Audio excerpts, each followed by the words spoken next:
Swayam Prabha. Digital India. Educated India.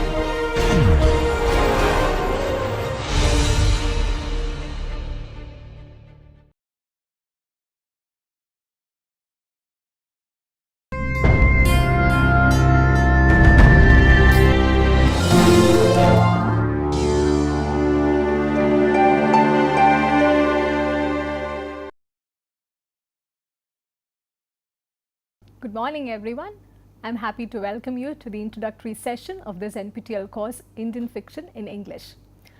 In today's session, I propose to give an outline of the course and also introduce the major texts that we shall be discussing and also the frameworks within which this course has been structured and also about how the course in general has been designed and conceived.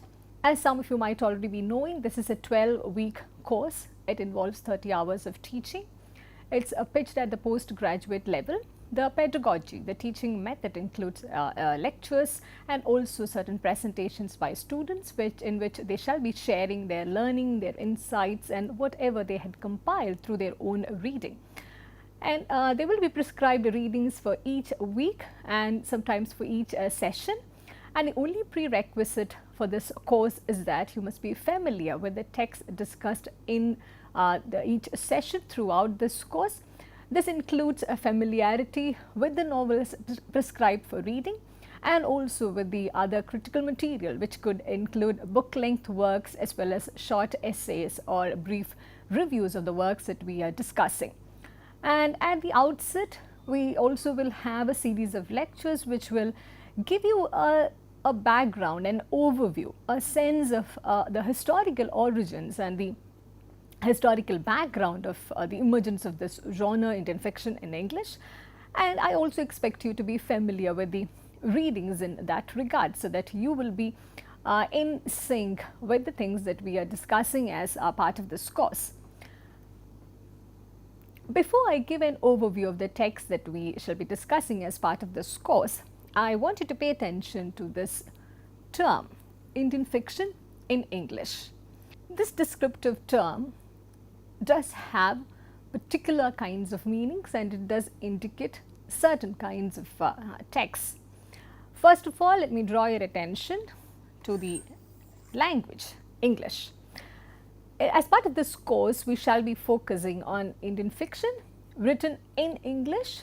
By this I mean written originally in English, and we are not looking at the translations for this course. However, this does not mean that translations are not part of this oeuvre. Indian writing in English has expanded in multiple ways in the contemporary so as to include translations and many other variants. But for this course, we shall be focusing only on the works originally produced and published in English. At the same time, we shall be engaging with certain debates which include many issues of translation, about the ideas of language and how language played a significant role during the wake of the colonial modernity. And when you look at the genre, which is fiction, we mostly include novels as part of this course. We also discuss just 2 short stories, but we of course shall be referring to some of the short stories when we are discussing the novels primarily. And the reason for including novels mostly is that Indian fiction in English has been primarily characterized by the output in terms of the novels. And the visibility of Indian fiction in English in the international literary market, it has also been mostly due to the kind of long fiction, the kind of novels which have been produced from this side of the world. And finally, coming to this term Indian, it's a very problematic category and it continues to be a problematic category even while we are dealing with this course Indian fiction in English. There are no fixed definitions which I can give by way of Indian, and mostly for this course we are going by the general understanding provided by the literary histories and the critical tradition. While we do not have a fixed kind of a definition for the term Indian, we also include a range of writers who are Indian and not Indian for some reason or the other. For example, we included Rushdie, who does not currently hold an Indian passport, and we also know the many controversies associated with his identity. We have Ruth Pravar Chhabwala, who was never an Indian as far as birth or ethnicity is concerned, but she's lived a considerable part of her youth in India because of her marriage to an Indian. And there is Raja Rao, who is Indian by birth, Indian by ethnicity, but at the same time, during the most productive years of his literary output, he was not living in India, he was mostly living in abroad, and he continued to live and work in places outside India. So there are multiple ways in which the identity of Indian has been framed, and we try to include all of those variants and all of those ambiguities and ambivalences while we are dealing with the idea of Indian in this course, Indian Fiction in English. I tried to conceive and frame this course in a particular way. It is not just about a series of novels which have been put together in a particular way. It is also about a certain way in which a certain framework has been generated to situate the text that we are discussing. And to aid me in this purpose, I have used certain texts which I refer to as a framing text for this course. They could also be considered as a secondary material, so some of the important secondary material as far as this course is concerned. And much of what is being dealt with in this course, and many of the arguments and many of the postulations, many of the critical frameworks have been drawn extensively from these works which are being referred to over here. And in addition, we shall also be referring to a certain other text which will be discussed with you in due course. We look at Arvind Krishna Mehrotra's Illustrated History of Indian Literature in English, which was published in 2003. This is by far the latest literary history as far as the history of Indian writing in English is concerned. It also has extensive sections talking about Indian fiction in English. Here I also want to remind you that though this course is titled Indian Fiction in English, it's a history that it shares with the larger overall Indian writing in English. And in turn, much of the current writings, whether it's literary history or critical writings, much of the current writings on Indian writing in English is also mostly and vastly about Indian fiction. So there's a way in which this genre has begun to dominate not just the literary market, the academic frameworks, the publishing scenario, the target audience, etc. So it's in these contexts that we shall be approaching this course, Indian Fiction in English. And we shall be looking at Meenakshi Mukherjee's Realism and Reality, the Novel and Society in India, published in 1985. This incidentally is a text which could be considered as a pioneering work as far as study of fiction, academic study of fiction in India is concerned. This work, Realism and Reality by Meenakshi Mukherjee, it gives insightful understanding of the origin of novel in India, and also gives a wider understanding of how important it is to look at this genre of fiction when we talk about the literary and cultural background, the literary and cultural output of the contemporary. Priyamada Gopal's The Indian English Novel Nation, History and Narration, published in 2009. It is a very useful work in helping us understand the connection between novel and the nation, especially in the context of Indian fiction written in English. And finally, of course, Srinivasa Iyengar's seminal work, Indian Writing in English, published in 1965, that continues to be a foundational text for the understanding of this course. We time and again go back to Iyengar to get a historical sense of this genre, to get an understanding of the initial ways in which the genre was talked about, how it was critically framed, how it was historically positioned. You would begin to realize that we also move away from Iyengar's postulations. While Iyengar's work continues to be a foundational work, it's also important to bring in new kinds of critiques and important to move away from Iyengar so as to see the newer avenues, so as to engage with the newer kinds of texts which are being brought to us. So this is not to say that this entire course is based on these 4 texts, but these 4 texts in certain ways frame the overall idea of the course. But of course, as I mentioned, we shall be looking at certain other works which shall be discussed with you in due course. And as far as the primary texts are concerned, we are looking at novels and short stories, the details of which will be discussed with you shortly. There are three major phases that we are looking at as far as this course is concerned, and this would overall remain the structure, the main structure of this entire course as well. We begin by looking at the historical background, the origins, and also the early novels which were published, and some of them are not fit enough to be called as novels, so they are merely referred to as proto-novels or early narratives.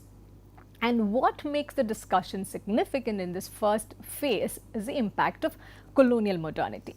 And in the first few sessions, we shall be extensively looking at the idea of colonial modernity and how it impacted the emergence of this new genre in the nation which was yet to be formed. And this phase also primarily is a discussion of the 19th century. So, in that sense, it also has a chronological, it also lays a chronological foundation to the course. And from this phase, the 19th century phase of colonial modernity, 19th century and early 20th century, from this phase we move on to the novels of the 1930s and 1950s. And this is certainly a very important segment in this in our discussion. This is also, these two decades, they also frame a major part of our discussion as far as this course is concerned. And also, when we are talking about the major periods in the history of Indian fiction in English, this is undoubtedly one of the beginnings which has been located by many of the historians and critics. So, the novels of the 1930s, 40s and 50s, they are also characterized by a very fervent Gandhian nationalism, and also the ideas and ideals related to independence. We find that in the 1930s and 40s, we have the pre-independence period, and also in the late 40s and early 50s, there is the anxiety and the hopes and the newer kinds of articulations of post-independent India. And in this phase, which is spread across the pre-independence and the post-independence period, we find the coming together of a nation. We find that the novel as a genre is aiding the process of nation building, is aiding the process of a group of people becoming one in the name of a nation. And there are many other things that we shall be discussing as part of this, particularly the influence of Gandhi and many ways in which nation begins to come together in the name of a single cause, which is anti-colonial as well as pro-nationalist. And there is a brief phase of lull in the 1960s and 70s, which we would notice. There are also multiple ways of looking at it, which we shall be doing in the coming sessions. We find that there are women writers who are emerging. There are also different kinds of Indian writings which are beginning to emerge. That's also the phase when the nation as a whole is undergoing a certain kind of fragmentation, a kind of disillusionment with the promises of modernity and with the promises of independence which was given to the nation in the 1940s and 1950s. And it is in this context that we approach the post-1980s, which is primarily the post-Rushdie decade. And this decade, rather the decades after the 1980s, it has been described in multiple ways. Rushdiesk, after Rushdie of course, post-colonial, given the particular kind of positioning that the nation has in the contemporary. And this phase is also described as the contemporary phase of Indian writing in English. And incidentally, we also find more international recognition, visibility and attention being given to this body of writing known as Indian fiction in English. And we also in that context discuss the many politics and the different kinds of discussions related to the publishing scene, the literary market, the politics behind the awards, etc. Now, let me walk you through the set of novels that we shall be discussing as part of this course. Some of them are meant for detailed study, and some of them will only be introduced to you by way of the presentations made by students.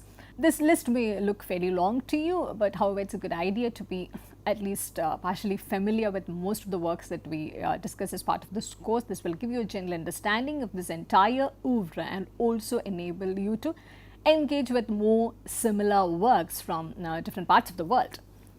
We begin by looking at Rajmohan's Wife, which is the first novel written in English, and which is the first novel written in English in India. This was published in a serialized form in 1864, and the entire book came out. It came out in the form of a book only in 1935. This was by Bankim Chandra Chatterjee, who also interestingly shifted entirely to writing in Bengali after this first work, Rajmohan's Wife, which has also been considered as a false start by him. And we do not devote much time to a close reading of Rajmohan's Wife. We introduce the work to you and also try to situate it in the contemporary, particularly with reference to one of the important essays by Meenakshi Mukherjee, which tries to situate the contemporary relevance of Rajmohan's Wife in the larger history of Indian fiction in English. We look at Untouchable by Mulk Raj Anand, the novel published in 1935 and one of his most successful and well acclaimed novels. And as part of this course, we shall be looking at Untouchable and The God of Small Things by Arundhati Roy in almost in tandem, because both engage with the idea of caste. So, we in the structure of the course, we shall not necessarily be going in this chronological fashion as this list shows.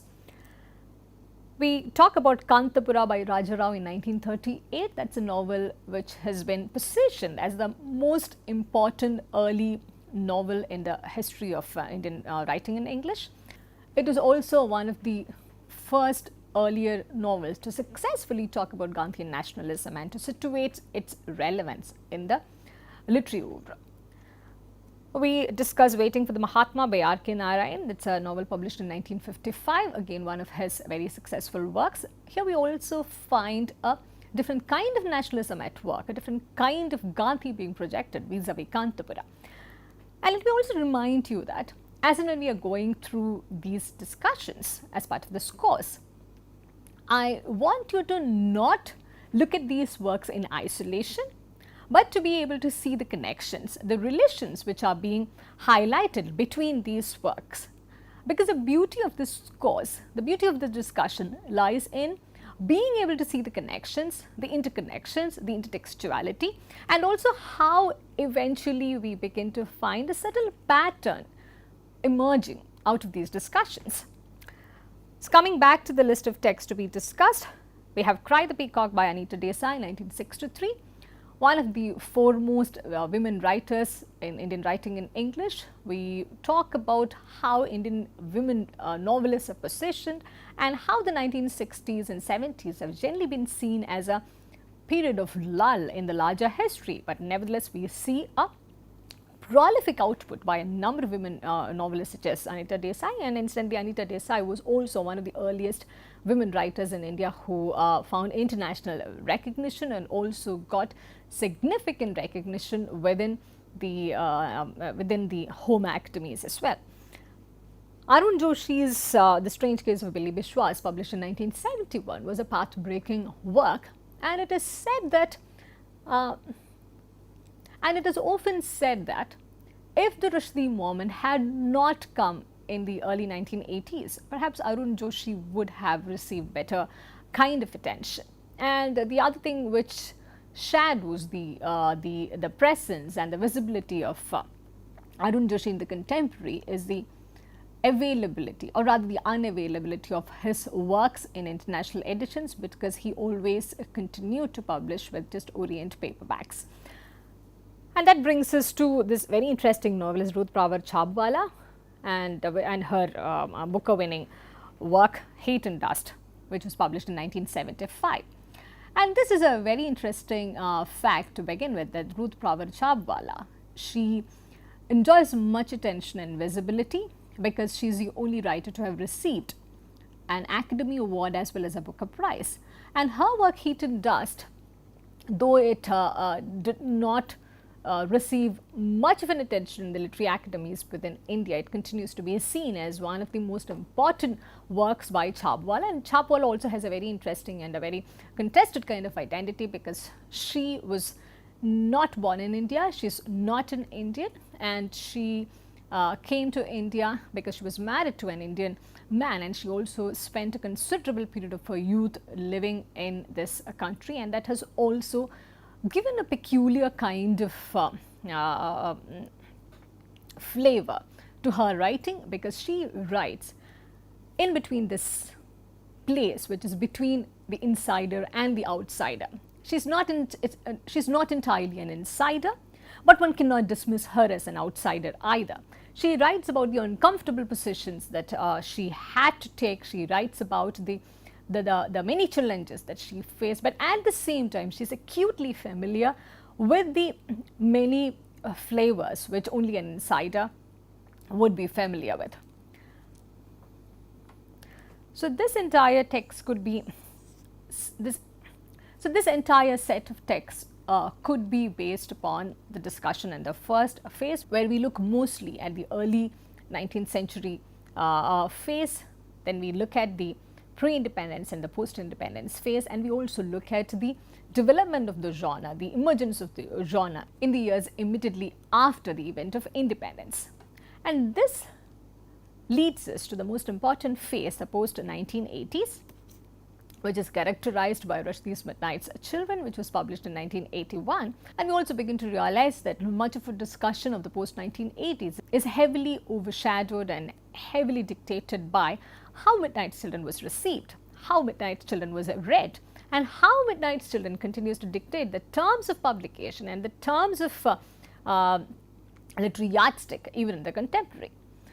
We look at the Shadow Lines by Amitav Ghosh, which is published in 1988, which is considered as one of the most brilliant narratives about the nation, looking at the ways in which the nation has been partitioned in from a literary perspective. Ghosh enjoys a very unique position in the history of Indian writing in English.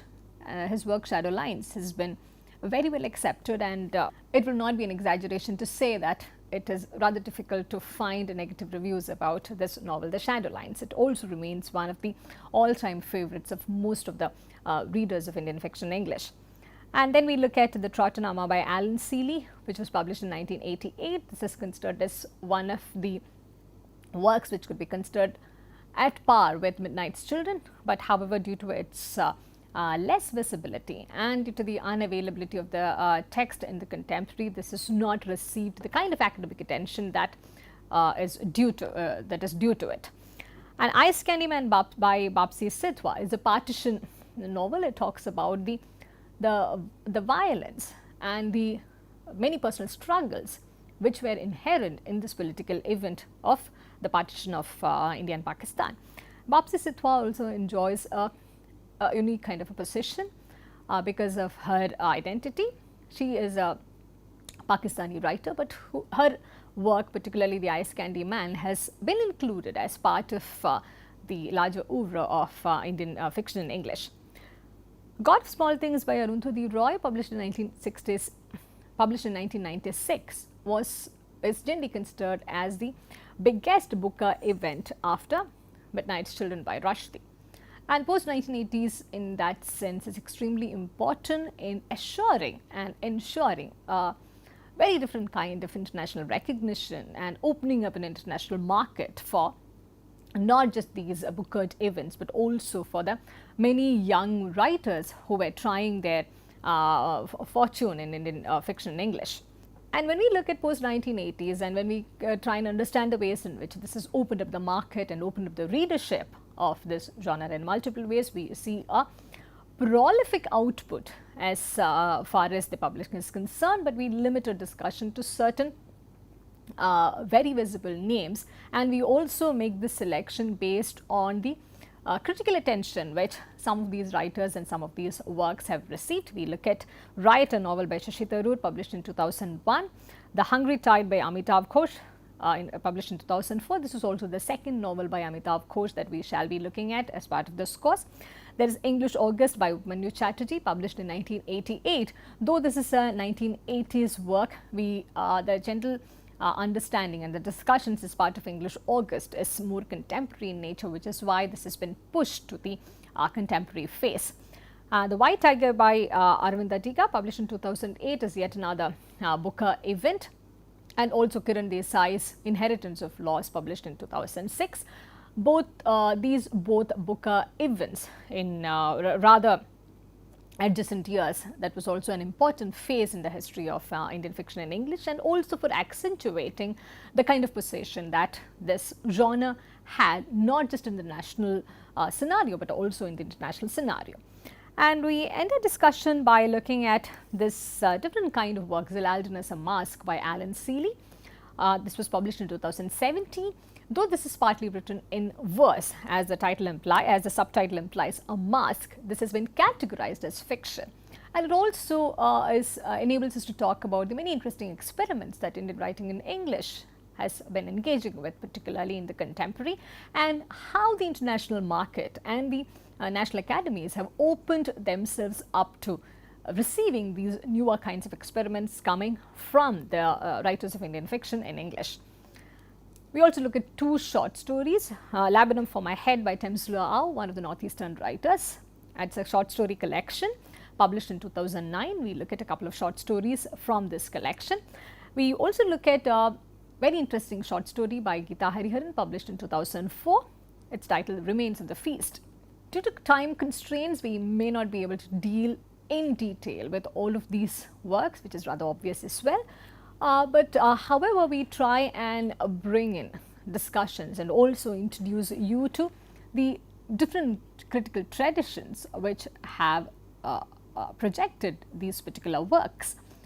And while as part of this course we may not be able to offer detailed summaries, we introduce you to different ways of looking at the text, reading the text, and also seeing connections between them and placing them in the larger context of literary studies. And for this, as stated in the beginning, stated at the outset of this course, the only prerequisite is that you should already be familiar with the readings which are prescribed as part of this course, including the novels, short stories, and the critical writings. Having introduced the set of works that we shall be discussing as part of this course, I want you to be alert to the fact that we shall be looking at the connections, the interconnections across these works in multiple ways.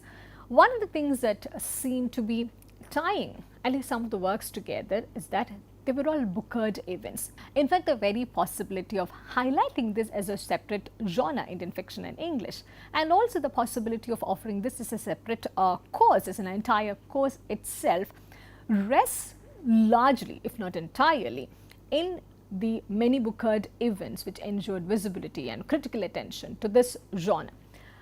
In the late 1970s, when the genre was almost declared dead by a number of critics, what helped the resurrection of this genre was the major Booker event, Salman Rushdie's novel.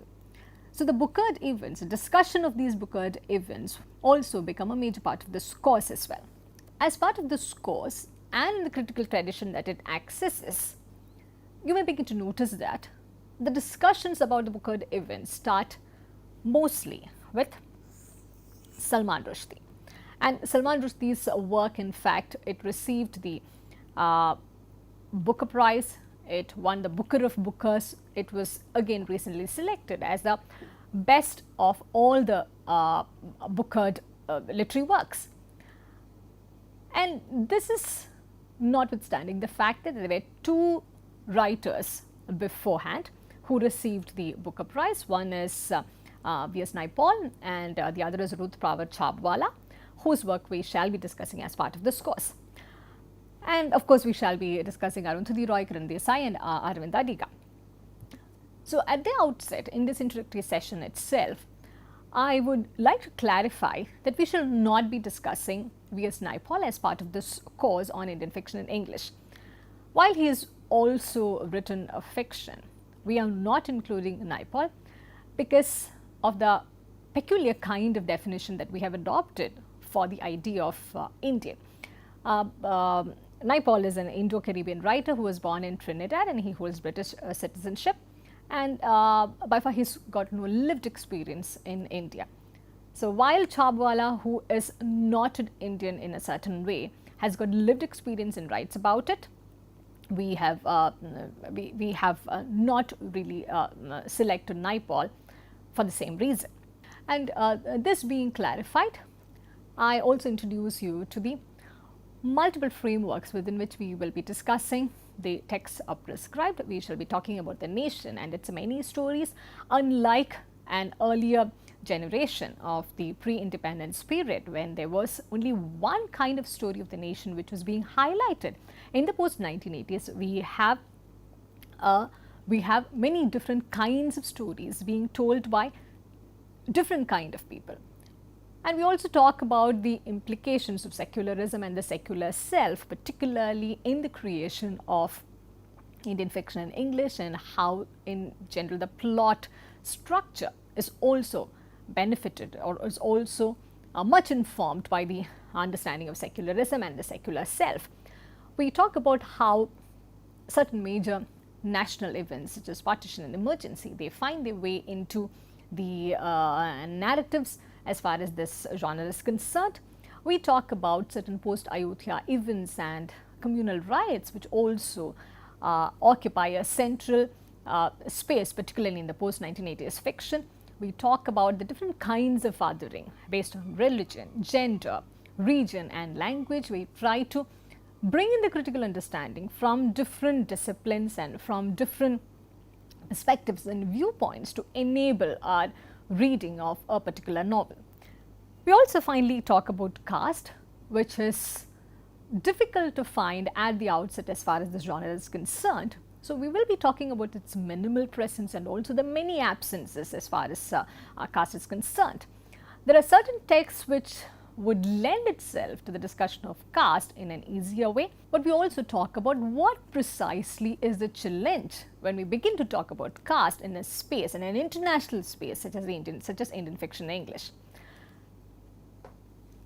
Having given a detailed outline of how the course has been structured and conceived, I would like to leave you with these thoughts.